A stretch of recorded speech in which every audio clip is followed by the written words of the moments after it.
Holy Gospel according to St. Mark, the 6th chapter. Glory to you, O Lord.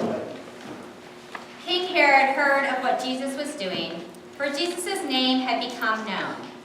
Some were saying, John the Baptizer has been raised from the dead, and for this reason these powers are at work in him. But others said, it is Elijah, and others said, it is a prophet, like one of the prophets of old. But when Herod heard of it, he said, John, whom I beheaded, has been raised. For Herod himself had sent men who arrested John, bound him, and put him in prison on account of Herodias, his brother Philip's wife, because Herod had married her. For John had been telling Herod, it is not lawful for you to have your brother's wife. And Herodias had a grudge against him and wanted to kill him. But she could not, for Herod feared John, knowing that he was a righteous and holy man, and he protected him. When he heard him, he was greatly perplexed, and yet he liked to listen to him. But an opportunity came when Herod, on his birthday, gave a banquet for his courtiers and officers and for the leaders of Galilee. When his daughter Herodias came in and danced, she pleased Herod and his guests, and the king said to the girl, ask me for whatever you wish, and I will give it. And he solemnly swore to you, whatever you ask me, I will give you, even half of my kingdom. She went out and she said to her mother, what should I ask for? She replied, the head of John the Baptizer. Immediately she rushed back to the king and requested, I want you to give me at once the head of John the Baptist on a platter. The king was deeply grieved, yet out of regard for his oaths and for the guests, he did not want to refuse her. Immediately the king sent a soldier of the guard with orders to bring John's head. He went and beheaded him in the prison, brought his head on a platter, and gave it to the girl. Then the girl gave it to her mother. When the disciples heard about it, they came and took his body and laid it in a tomb. The Gospel of the Lord. So I am not entirely sure how this is possible, but in all the years that I have been preaching, I have never preached on the beheading of John the Baptist. And if you remember, or if you know, when I was not at this congregation, I was in a congregation where I preached every single week, so I had opportunity to preach on the beheading of John the Baptist. But when it rolled around in the lectionary, I just, knew that there were other options that were a little bit more uplifting and spoke a little bit more of the love of God. So I went with one of those.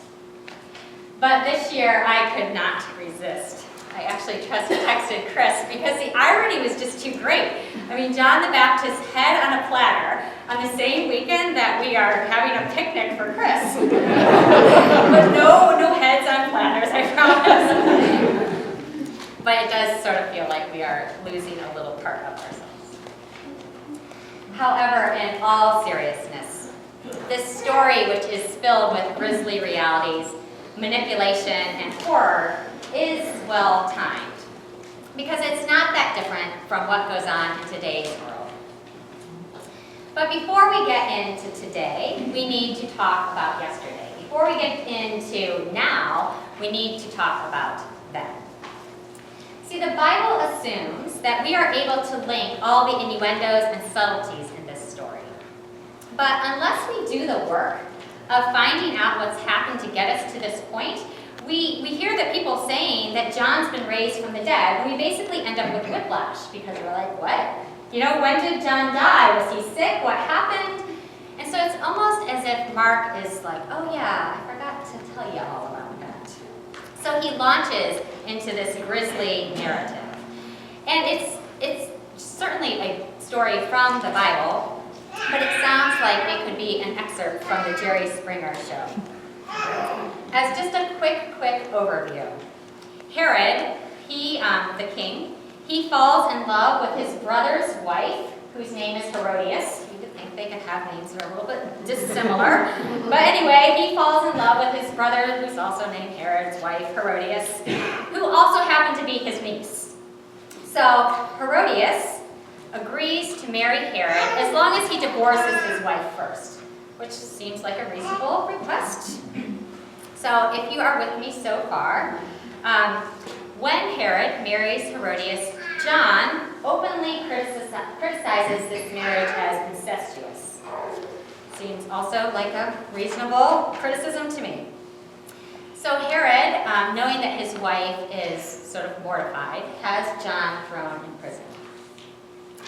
Safe from the criticism of John and fully in power and control, Herod throws himself a grand birthday party.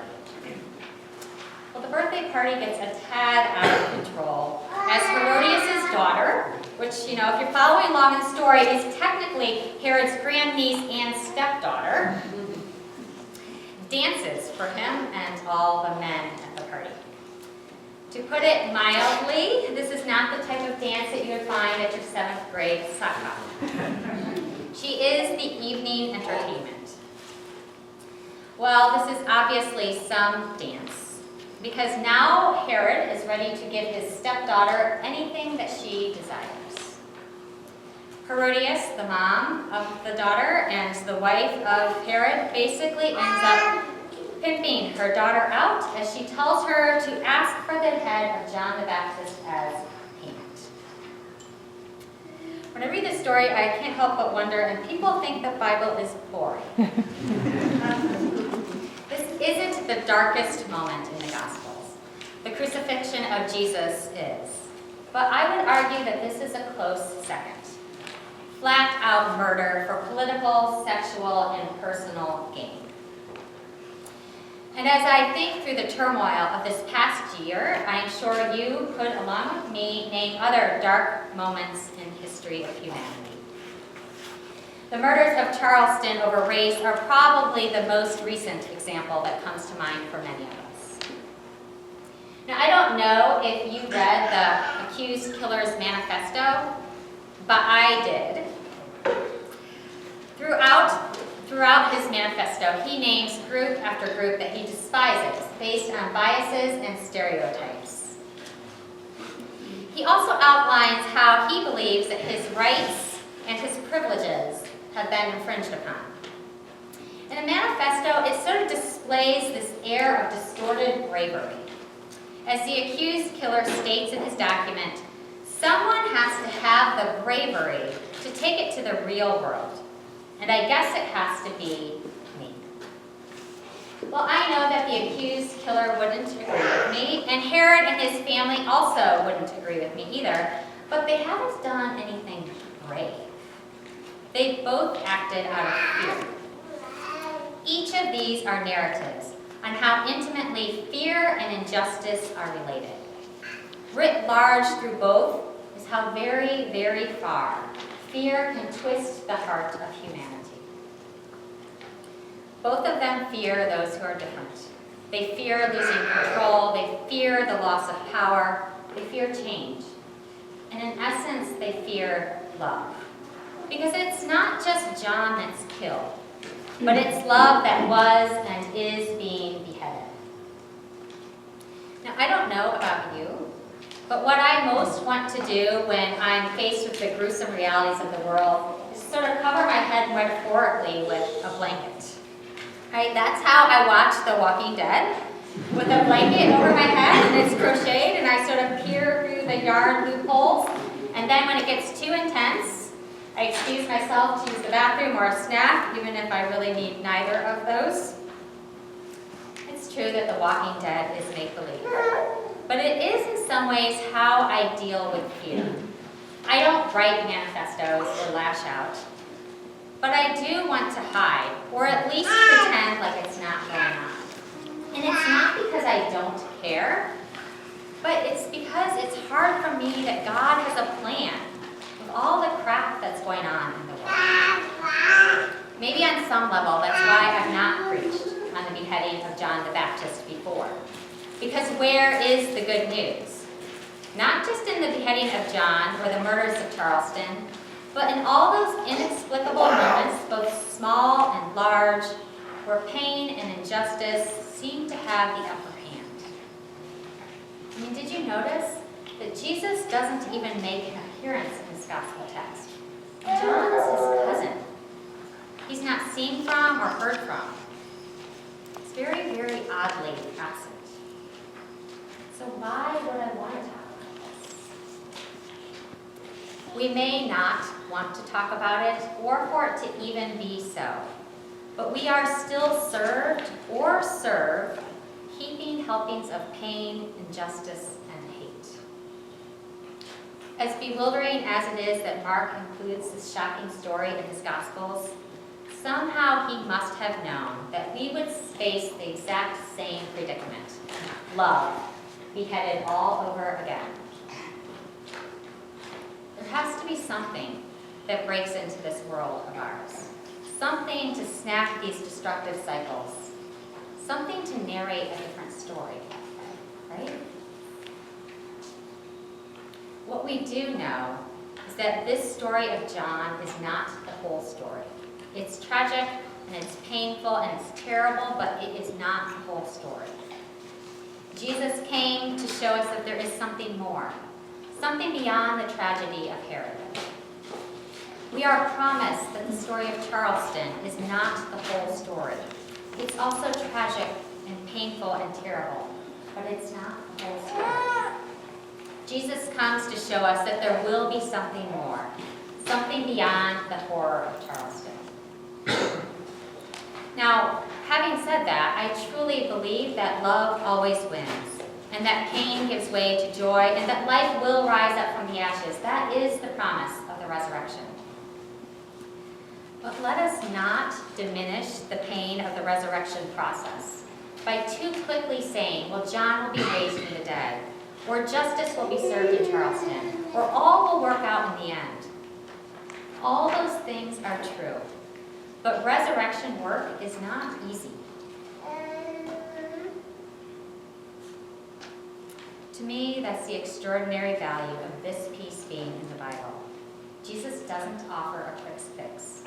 Not like when Lazarus is raised from the dead, not like when he heals the young girl, or when he makes the lame walk. I don't know exactly what John did following the death of John, because the Bible just immediately jumps to the feeding of the 5,000. Maybe the writer of Mark knows. But I'm betting, looking back, Elizabeth and Zechariah, John's parents, they could tell us what Jesus did and where he was. They could also tell us how painful resurrection work is, when Jesus' hand doesn't just alight on the dead and whisk the pain away. I can't very well put words in the mouths of people long gone, but faith and experience tell me that I myself do not have the ability to manufacture hope on my own. On our own, we seem able to self-destruct, demoralize others, and decapitate love. But hope is something that quietly moves in and settles into our hearts and whispers to us. Fear does not have the last word. This is not the end of the story. Hope is the work of the resurrection. It's not a political statement or a moral standard or even a cliche. Hope is something that exists only. It exists only because God has promised us in Jesus that there is another ending, a good ending being worked out, even though we can't see it yet. Maybe Jesus wasn't physically there the day that John the Baptist died, but that Herod knew grief and sorrow over his actions, that's hope that new life may begin. It's the work of the resurrection. And maybe Jesus wasn't physically there the day that Charleston died, but that people can be brave enough to have hard conversations over race and biases, that's hope for a new way. That's resurrection work. Maybe Jesus wasn't physically there for you the day you thought you screwed up the one relationship that meant something to you, or the day you heard the word cancer, or the day that your child was deployed. But that is actually not the end. Even though it feels like the end, that's hope that life will rise up in you, the work of the resurrection. Maybe Jesus isn't physically there in famines and wars and drought, but that we can continue to hope in spite of our very selves, believing and working for things to be different, in some ways telling fear and death and injustice to just go to hell. That is the brave work of the resurrection. The story tells us, if we continue to follow it, that humanity does often try to behead love.